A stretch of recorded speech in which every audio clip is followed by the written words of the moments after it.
Welcome back. આગળ વાત અમદાવાદના સુભાષ બ્રિજને લઈને કરવી છે। અમદાવાદના સુભાષ બ્રિજને લઈ સૌથી મોટા સમાચાર અત્યારે સામે આવી રહ્યા છે। બ્રિજનો કેન્ટિલીવર સ્લેબ નબળો હોવાનું સામે આવ્યું છે। થોડા મહિના પહેલા જ કરાયેલા સર્વેનો રિપોર્ટ સામે આવ્યો છે, જેમાં પંકજ એમ પટેલ કંપની દ્વારા ઇન્સ્પેક્શન કરવામાં આવ્યું હતું।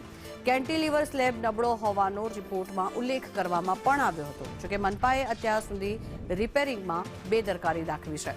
બેદરકારીથી બ્રિજને વધુ નુકસાન થયાનું પણ અનુમાન લગાવવામાં આવી રહ્યું છે। ત્યારે અમદાવાદ થોડા મહિના પહેલા બ્રિજના સર્વેનો રિપોર્ટ જે સામે આવ્યો હતો, સુભાષ બ્રિજના કેન્ટિલીવર સ્લેબ નબળો હોવાનું સામે આવ્યું છે। મહત્વનું છે આ દ્રશ્યો જે આપ જોઈ રહ્યા છો, બેદરકારી જે આચરવામાં આવી તેના કારણે થઈને વધુ નુકસાન બ્રિજને થયું હોવાનું પણ સામે આવ્યું છે।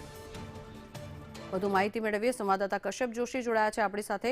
કશ્યપ, જે રીતે આ બેદરકારી કરવામાં આવી છે મનપા કર્મીઓ દ્વારા, કારણ કે જે પહેલા રિપોર્ટ સામે આવ્યો તો છતાં પણ કોઈ સમારકામ ન કરાયું, હવે શું કાર્યવાહી? ગંભીરા બ્રિજ દુર્ઘટના થઈ અને ત્યારબાદ શહેરના તમામ જે 92 નાના મોટા બ્રિજો છે તે તમામનું સમારકામ કરવા માટે થઈ અને નિર્ણય છે તે મહાનગરપાલિકા દ્વારા કરવામાં આવ્યો હતો। ઇન્સ્પેક્શન તમામ બ્રિજનું કરવામાં આવ્યું, જેમાં સુભાષ બ્રિજનું જે ઇન્સ્પેક્શન કરવામાં આવ્યું હતું ને તેમાં સામે આવ્યું હતું કે કેન્ટિલીવર નો જે સ્લેબ છે તે નબળો છે અને તેનું સમારકામ જે છે તે જરૂરી છે। પૂર્ણ તપાસ તેની થઈ શકી નહોતી। ઉપરની તરફનો હિસ્સો છે તેની જ તપાસ થઈ શકી હતી, નીચેના હિસ્સામાં ગોળ જે છે તેના માળા બનાવેલા છે ને તે સફાઈ થઈ નહોતી અને તેના કારણે નીચેની તપાસ જે છે તે બાકી રહી ગઈ હતી।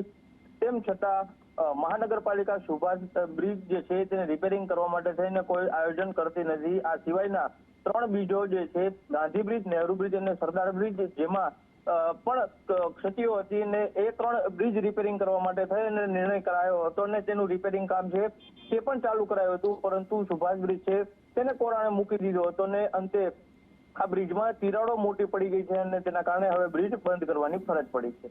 જી, આભાર કશ્યપ સમગ્ર માહિતી બદલ।